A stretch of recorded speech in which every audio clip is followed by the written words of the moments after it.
Welcome back, Year 12. I trust you had a nice Easter break and that you're ready and raring to go for our new Language Paper 2 topic, language and social groups.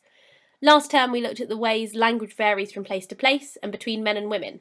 Now we're going to consider how language varies more from person to person, not just on an individual basis, but in the way that each of us belongs to certain identifiable groups, and how our membership of these groups affects the way we communicate.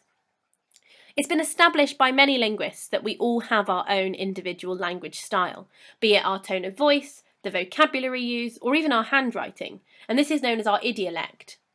A forensic linguist called Malcolm Coulthard argues that every speaker has a large vocabulary built over many years that differs from the vocabulary of others, but that individuals are not actually born speaking differently.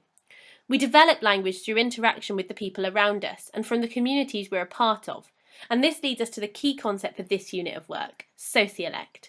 If idiolect is the language used by an individual, then sociolect is the language used by a particular social group. So what is a social group in the context of this exam?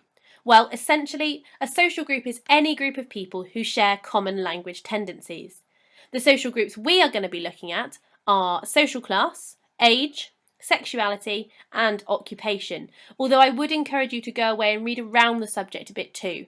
Perhaps you could look at the impact of ethnicity on language, or the way that language is affected by our hobbies and interests. For example, the field-specific lexis we might pick up within a shared hobby, like football or online gaming.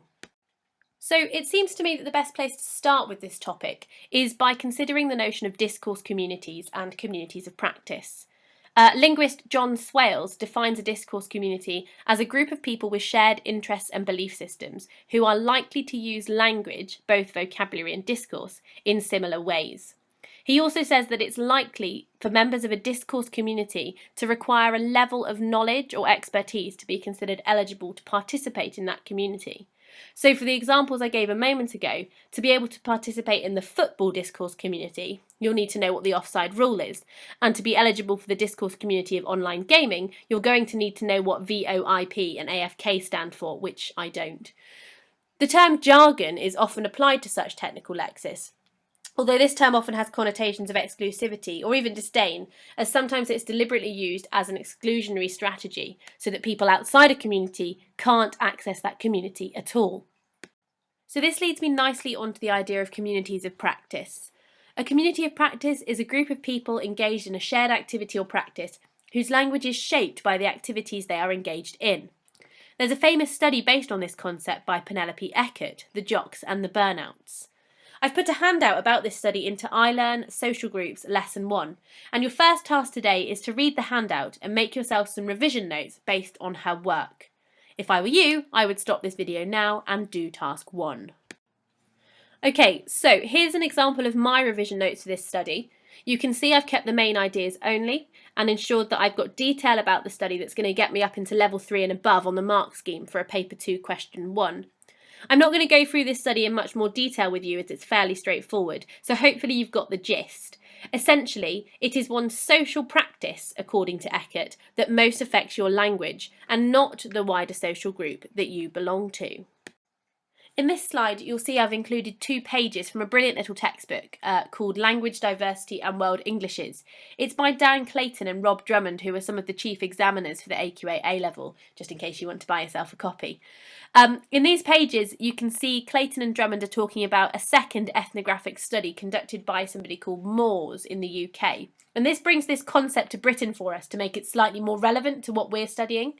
So, like you did for Eckert, your second task today, I want you to pause this video and I want you to read these pages and summarise Moore's research, please.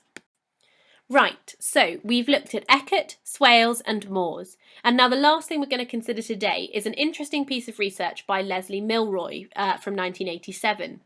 She proposed what she called the social network theory, which describes the network of relationships between people in their membership of different groups. She believed that one's social network needed to be understood in terms of its density, or the number of connections people have with others, as well as its multiplexity, meaning the number of ways 2 individuals relate to each other. Take a look at my social network in the next slide. So you can see me in the green circle at the centre, and then coming off me are 3 pink circles with family, work and friends in them respectively. From there, you get the other circles with more specific relationships I have in each of these areas. And that's my network's density, the number of different people and groups I interact with. The green lines between the bubbles demonstrate my network's multiplexity. You can see, for example, that I've included my husband as both friend and family. Yes, I know it's cute. Thank you, Amy, Maisie and Charlotte. And then you can also see I've got my colleagues as work, uni and friends. And for this example, I'm thinking particularly about Miss Howell, who used to work here at the Griffin and who taught Emily at GCSE at KA. I went to uni with her. We became friends, and then I started working with her as well. So I interacted with her in multiple different networks, and that is my network's multiplexity. But why does this even matter? Well, Milroy found that the denser your network and the more ways you're connected with different individuals, the more likely you are to have certain language tendencies.